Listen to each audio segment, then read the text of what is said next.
Hello students. So this week we try to discuss and try to complete some of the topics from your periodic table chapter, and some of the basic and principal concepts are actually completed. Atomic size, electronegativity, ionization enthalpies and electron gain enthalpies. These four basic concepts are completed.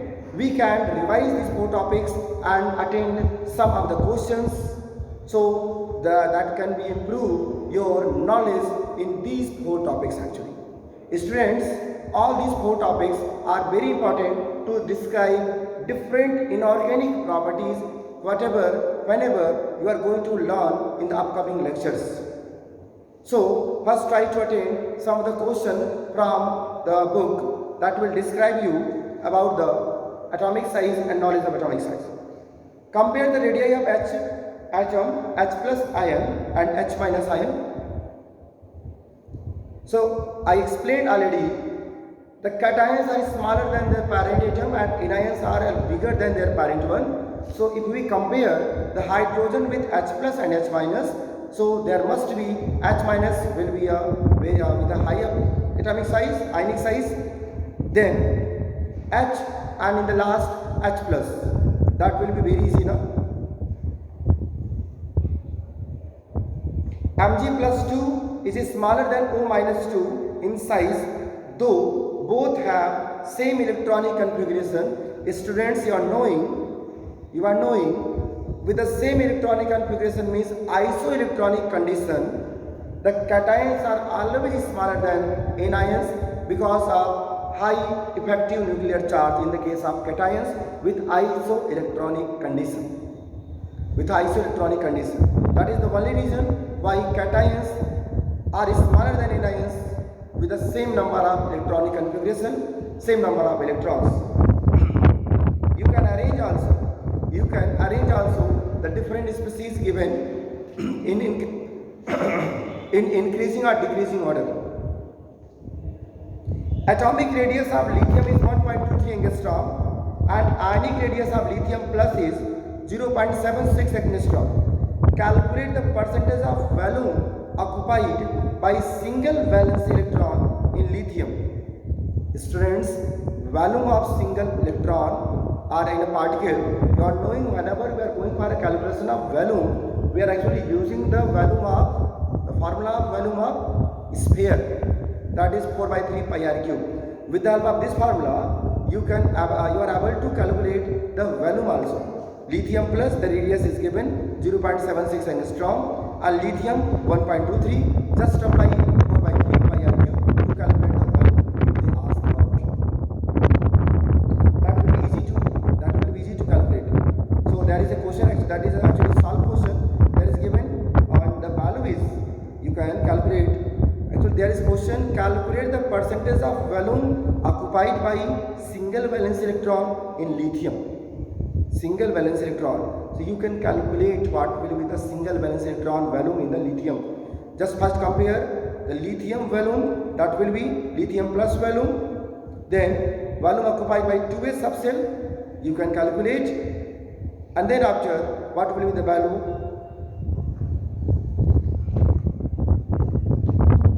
Some of the questions given. Students, some of the questions are related to the different topics. I will provide you some of the MCQ within 1 or 2 days that will give you a hint about, that will actually improve your knowledge also about these four topics, because without attending the question you are not able to actually learn all the concepts. So I am going to just summarize all the topics taught in the previous lecture, and that was if I am starting from the electronegativity, the last one. Electronegativity is actually the attracting tendency of an atom in a bonding condition, and that is only the reason why the electronegativity may be differ of the same atom in different molecules, because the bonding condition if vary, the electronegativity also vary for the atom.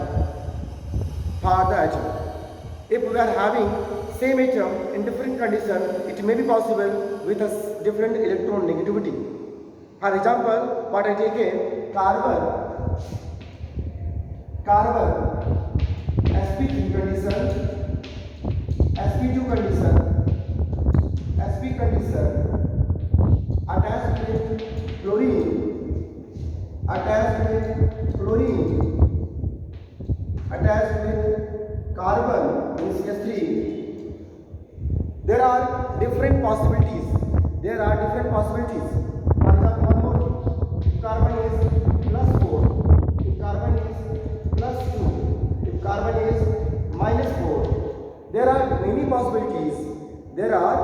possibilities. To show the electronegativity of carbon. You can see how many possibilities are there. The different nature of the atoms bonded with the carbon can decide the electronegativity of the carbon as well. The different charges of the carbon also can influence the electronegativity of the carbon, and different hybridization, the bonding, multiplication of bonding nature also can influence and affect the electronegativity of the central carbon atom. You can see the sp3 means the carbon is actually a single bond, carbon-carbon double bond, and there is carbon-carbon triple bond. As the bond multiply, students, the length of the bond decreases actually. The length of the bond decreases.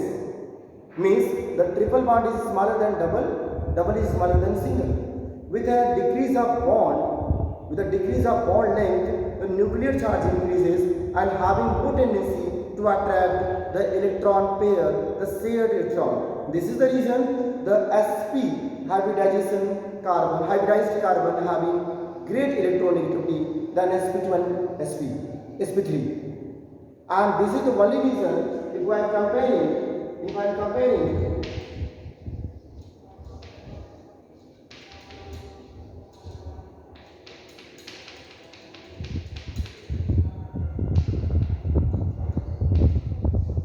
this is the only reason why I am comparing here ethane and ethyne. Among them, the acetylene having acidic behavior. Enormously, the ethyne having acidic behavior. Even ethene doesn't have any acidic behavior. This is only because of the great electronegativity of carbon in the case of ethyne molecule. Here, this hydrogen can be easily released by the molecule to show the acidic behavior in the presence of strong base. Can you believe this ethyne behave like an acid in the presence of sodium potassium metals or sodium hydroxide and potassium hydroxide base? Even ethane and ethene are neutral molecules, neither acidic nor basic. But this ethyne having an acidic character because of this, the high electronegativity. As the charge increases, you can see this is one of the bonding condition of carbon with +2, like carbon monoxide and carbon dioxide. Can you believe it? The carbon dioxide is acidic. Carbon dioxide is acidic because of the same again reason what I explained here. The carbon dioxide is acidic because having a great electronegativity. And carbon monoxide is neutral, a neutral gas. Here, the carbon having tendency to attract the shared electron more greatly than the carbon in the carbon monoxide. The same condition you can apply with the different group attached with the carbon. Actually, these group withdraw the electron from the carbon, and this type of group release the electron towards the carbon. With the increase of electron density at the atom, electronegativity decreases. Simple funda. With the decrease of electronegativity at the atom, electronegativity increases. If you wish, then can write also. It means there the electron withdraw from the carbon, so electronegativity of carbon increases slightly than a simple carbon bond. But here is carbon and chlorine bond. In the case of chlorine also, the electronegativity increases because of the same reason. the electron withdraw from the carbon center. But here, in the case of carbon with CH3, the electronegativity decreases of the carbon because the group release the electron towards the carbon, that will increase the electronic density on the carbon atom. So all different bonding atmosphere can differentiate the electronegativity of the central atom or of the atom bonded with. These are the some possibilities how we decide the electronegativity of the atom in the different bonding condition, different hybridized condition, different charge condition. So, important factor is to decide the charge, to decide the size, to decide the tendency to attract the electron. Great effective nuclear charge having great tendency to attract electronic density toward itself. These are the some reasons why we decide, why we talking about this topic. Why we talking about this topic. So this word electronegativity try to complete more clearly. Try to complete more clearly in your syllabus and attempt some of the questions from there. Pauling scale and Mulliken scale is about to describe the value, the magnitude of electronegativity of the atom in different bonding conditions. They actually calculated the electronegativity of the atom. Especially what I adopted, that is Pauling scale. Actually, his ideas about electronegativity should be depend upon the bond energy of the atoms in different molecules. So he just calculated the electronegativity based on bond energy, the bond dissociation energy of the atom in different conditions. But Mulliken believed that the electronegativity depends upon, its value depends upon the ionization and electron gain enthalpies or electron affinities, because the tendency to release the electron from the atom and tendency to gain the electron by the atom is actually decide the tendency of the atom, how they hold the electron in a bond. But Pauling just described some more clearly. He took a sense of that whenever there bond formation between two atoms, the bond energy describe the strength of the bond, and that also describe how the atoms strongly attract the electron density in the bond. So bond dissociation enthalpy must be influence the electronegativity, and he calculated his value according to this theory. Both the theories are actually depend upon a different concept, but students, both the concepts are together simultaneously help to improve the electronegativity concept in the molecules, because the ionization enthalpy also decide the tendency of atom to hold the electron. Electron gain enthalpy also decide the tendency of an atom to attract the electron. The bond enthalpy also decide the tendency of atom to attract the shared electron. So all these concepts describe the value and magnitude of electronegativity in different ways. So just try to calculate, try to learn these concepts from our syllabus. We'll discuss some more theory in next time. Thank you, and complete all the previous lectures taught. Thank you.